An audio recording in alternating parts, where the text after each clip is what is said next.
love on beds of lavish jewels. My father explained to me how we have always been unusually communicative in a reserved way. I understood he meant a great deal more than that, because we are privy to the secret grief of wild, unknown men. Reserving judgments of such men is a matter of infinite hope. Conduct may be found on the hard rock or the wet marshes, but after a certain point, I don't care what it's founded on. When I returned from the East last autumn, I wanted no more notorious excursions with privileged glimpses into human fantasy. Only Gatsby, my political neighbor, remained exempt, representing the fallacy for which I grew an unaffected scorn. Gatsby turned out all right in the end. It was a prating Gatsby, what foul dust in the wake of his dreams that temporarily closed out my interest in the abortive sorrows and short-minded dreams of men.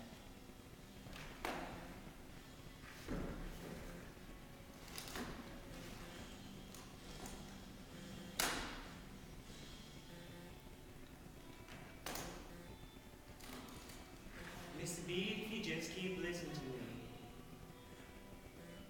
A western boy looking east for a place to be free. I'd city job, got mixed in love, with lonely and sad in love.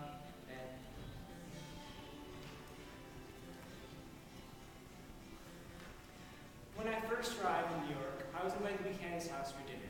Daisy Buchanan was my second cousin, and her husband Tom, an athletic acquaintance from my days at New Haven, lived in East Egg. Old money, blue blood.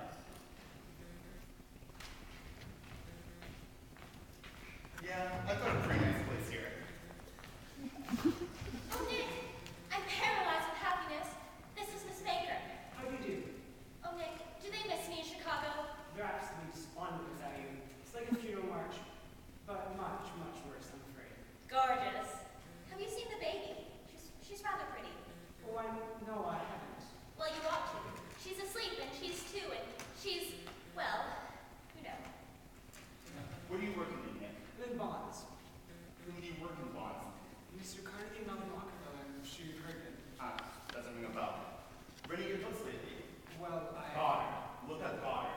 You see, the colored races are rising up to take over. It's all scientifically proven, you know. We've got to beat them down. Nowadays.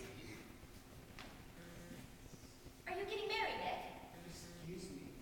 Everyone says they're engaged, so it must be true, right? No, I'm afraid not. I'm too poor. Well, then are you staying here in the East? Of course he is. What a fool to live anywhere else. Absolutely. I've been sitting on this sofa for as long as I can remember. It's your fault, really. I wanted to go to New York.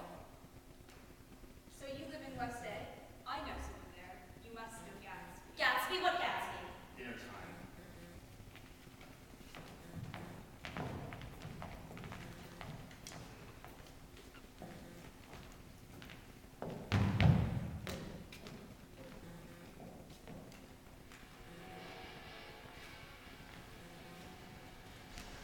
Darling, you see we have guests, and they needn't witness one of your outbursts. And if they do, then it is on my head. Word will spread out to the city. I'm as good as dead. You're having in your sleep, I'm waking, still yawning. We're proving to each other that romance is boring. Sure, there are things I could do if I was half prepared to prove to each other that romance is boring.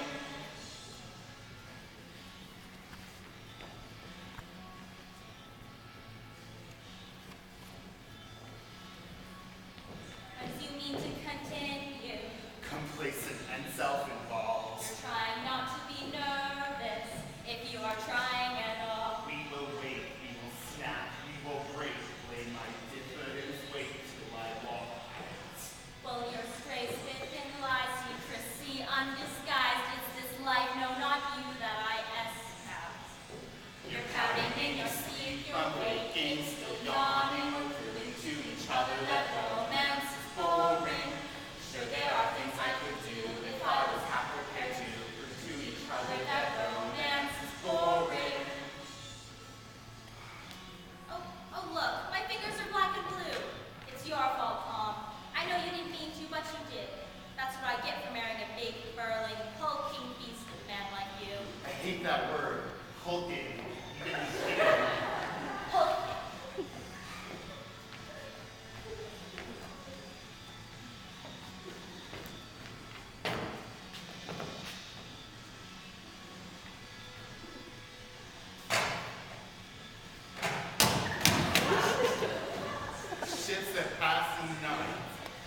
You and I, we are nothing alike.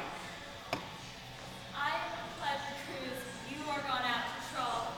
Return next empty, nothing at all. Howling in the sleep, from waking, still yawning, we're proving to each other that romance is boring.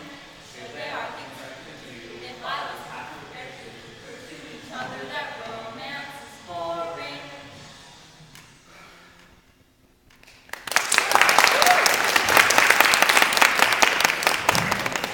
Wait, I want to hear what happened. Oh, something happening? You don't know? Tom's got some woman in New York. She could at least have the decency not to call it dinner. Oh, is that so?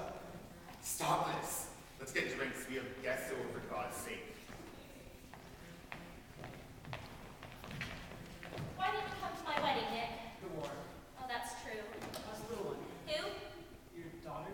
Oh, yes. Well, she eats and sleeps and everything. Oh, everything's awful now. I've done it all, seen it all. I hope she turns out a beautiful little fool. We're sophisticated. God, we're sophisticated. It's 10 o'clock. I'm off as I should.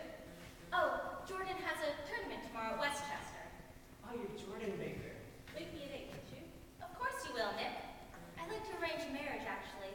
I'll fling you two together, accidentally in linen closets, stuck out in the sea. A fun little distraction for myself, I think. Good thing you're not a married man. Well, it's been a magnificent night. I really must be off.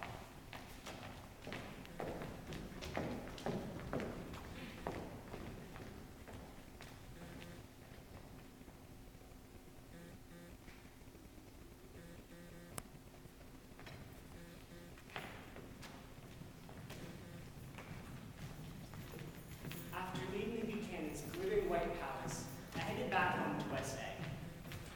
When I arrived at my bungalow drifting across the bay, I could see I was not alone that night. Gatsby, the man Jordan had mentioned, was staring across the bay at silver stars.